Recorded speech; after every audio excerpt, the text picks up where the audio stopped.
Hi, I'm Amanda, a 38-year-old marketing executive. I thought I was living the American dream with my husband, John, and our son, Tyler. We have a nice house in the suburbs, and I've always taken pride in being smart with our money. But sometimes, even the best laid plans can take a hard hit. It was a typical Sunday afternoon when my father-in-law, Richard, showed up for our weekly family dinner. As usual, he walked in like he owned the place, throwing his usual criticisms around. "Amanda, dear, don't you think it's time to update this living room? It's looking a bit dated," he said with his signature condescending smile. I bit my tongue and forced a smile. "We like it just fine, Richard." John, ever the peacekeeper, quickly chimed in. "Dad, come on, let's just enjoy dinner, all right?" As we sat down to eat, Richard shifted to his favorite topic, money. "So, how's the college fund for young Tyler coming along?" I couldn't help feeling a bit proud. "It's going well, actually. We've been saving since he was born." But Richard scoffed. "Saving in this economy? You're practically losing money." I held my ground. "We're being cautious. This is Tyler's future we're talking about." "Caution never made anyone rich," Richard declared, undeterred. "I could double that money in no time with the right investments." I noticed the spark in John's eyes, and a pit formed in my stomach. "Honey, we've discussed this. Our current plan is working just fine." But Richard wouldn't let it go, spending the rest of the evening regaling us with tales of his financial prowess, each one more grandiose than the last. Later that night, while John and I were cleaning up, he dropped a bombshell. Maybe we should let Dad handle some of Tyler's college fund. He does have a lot of experience." I stared at him, stunned. "Are you serious? We've worked so hard for this. What's the harm in letting him invest a portion of it?" John pressed. "He knows what he's doing." We argued for what felt like hours, but in the end, against every instinct I had, I gave in. The next day, I reluctantly transferred a substantial chunk of Tyler's college fund to Richard. Not long after, things started to feel off. The numbers just weren't adding up. I tried reaching out to Richard, but he always had an excuse. "Richard, we need to talk about the investment." "Oh, Amanda, darling, I'm about to head into a meeting. I'll call you back." But he never did. After weeks of this runaround, I knew I had to take matters into my own hands. Feeling like a character in some twisted crime drama, I hired a private investigator. When the PI's report landed on my desk, my world shattered. Richard, the man who'd lectured me on financial responsibility, had blown through our money on gambling. He was nothing but a degenerate gambler. I stormed into the bedroom, where John was reading. "Your father," I spat, throwing the report at him. "He's lost almost everything." John looked up, confused. "What are you talking about?" "The college fund, John, it's gone. Your father's been gambling it away." He shook his head, disbelieving. "No, that can't be right. Dad wouldn't do that." "Wouldn't he?" "Read the report." As he pored over the details, his face shifted from disbelief to shock and finally to anger. This can't be real. There has to be some mistake." "The only mistake was trusting him with our son's future," I said, my voice shaking with frustration.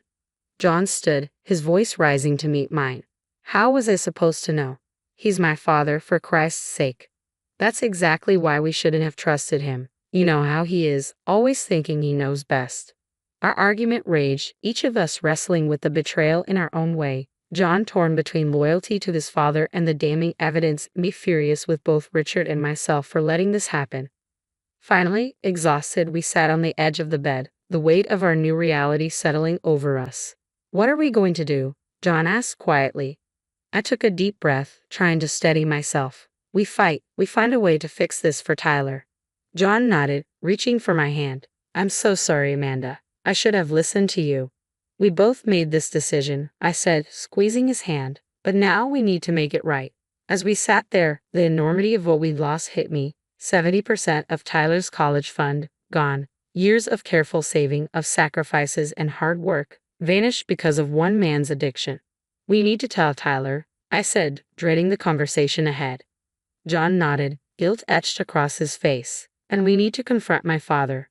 The thought of facing Richard made my blood boil, but I knew it had to be done, for our family, for Tyler's future, and to ensure Richard could never do this to anyone else again. The next morning, I was up at dawn, my mind racing. I called in sick to work and spent the day making calls. First to her lawyer, then preparing myself for the conversation I dreaded most, with Tyler. When he got home from school, he looked at me, concerned. Mom, what's going on? You look terrible. I patted the couch beside me. Sit down, honey. We need to talk. As I explained what had happened, I watched Tyler's face fall. But what about college? All my plans.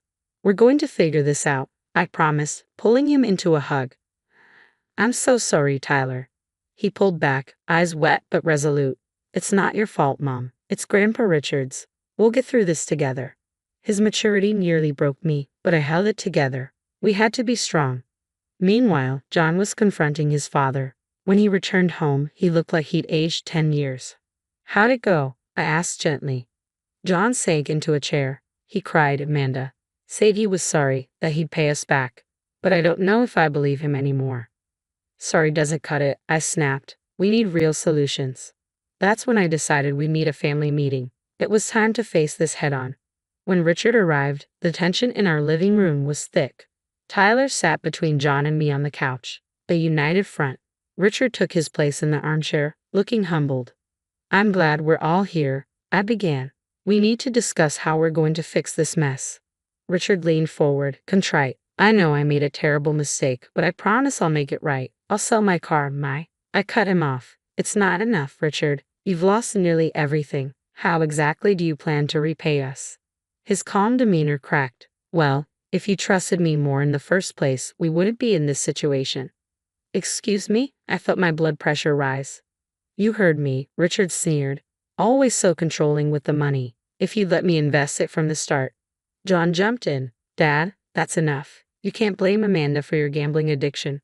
Gambling addiction, Richard scoffed. Don't be dramatic. I made a few bad bets, that's all, and now you're all ganging up on me. Amanda's turned you against me, hasn't she? I couldn't believe what I was hearing. You lost our son's future, and you're trying to blame me? Then Tyler stood up, hurt and angry. Grandpa, how could you do this to us? To me. For a moment, Richard's face softened, then it hardened again. You'll understand when you're older, Tyler. Sometimes adults have to make tough decisions. That was the last straw. I stood up, pointing to the door. Get out, now. Amanda, John began, but I shook my head. No, he's not welcome here anymore. Not after this. As Richard left, sputtering excuses, I felt an enormous weight lift off my shoulders. We figured this out without him. Little did we know, karma was already catching up with him. A week later, we got a call from a family friend.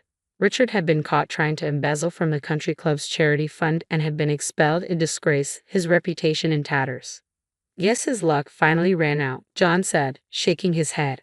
I couldn't help but feel a grim satisfaction. Richard had dug his own grave, and now he was lying in it. As for us, we had a long road ahead, but at least now we were free from Richard's toxic influence. It was time to focus on rebuilding our lives and securing Tyler's future on our own terms. The day after the confrontation, I changed the locks and blocked Richard's number. It wasn't easy, but it was necessary. Are you sure about this? John asked, worry creasing his forehead. Absolutely, I replied firmly. We can't let him hurt us anymore. In the weeks that followed, Richard tried everything, calling from unknown numbers, showing up unannounced, even sending a tearful letter. But we stood firm. After another attempt one night, John sighed heavily. You know, I think you're right. Dad's always been toxic. I guess I just never wanted to see it. I squeezed his hand. I know it's hard, but we're doing the right thing. John also stepped up in a big way, picking up weekend shifts at a local hardware store. It's not glamorous, he said, but every little bit helps, right? Months flew by. Between my side gig as a financial consultant, John's extra job, and Tyler's scholarships, we were slowly but surely rebuilding our savings. 1 year after the Richard fiasco, we gathered for a family meeting. This time, a happy one. I can't believe it, Tyler said, staring at the financial statement. We've almost replaced everything Grandpa Richard lost. We did it together, I said, a lump forming in my throat, as a family. Just then, John's phone buzzed. His face went pale as he read the message. What is it? I asked. It's Dad. He's been arrested for fraud. Looks like he tried to pull the same stunt with someone else's money. We sat in stunned silence. Then Tyler spoke up. I know it's wrong, but I'm kind of glad he's finally facing the consequences. I nodded. It's okay to feel that way, Tyler. What he did was terrible. As summer came to a close, it was time for Tyler to head off to college. Standing in his dorm room surrounded by boxes, I felt a mix of pride and nostalgia. I can't believe we made it, John said, looking around in awe. Tyler hugged us both. Thanks, Mom and Dad, for everything. As we drove home, I thought about how far we'd come. We have faced betrayal, financial ruin, and heartbreak, but we also discovered a strength we didn't know we had.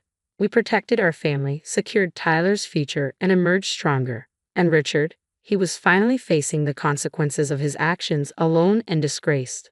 As we pulled into our driveway, a sense of peace washed over me. We had weathered the storm, and our family was stronger for it. Whatever challenges lay ahead, I knew we could face them together. And now I have a question for you. If you were in my shoes, would you have given Richard a second chance after he admitted to his gambling addiction and promised to repay the money? Or do you think cutting toxic family members out of your life is the right move, no matter how much they claim to have changed? Share your thoughts in the comments below.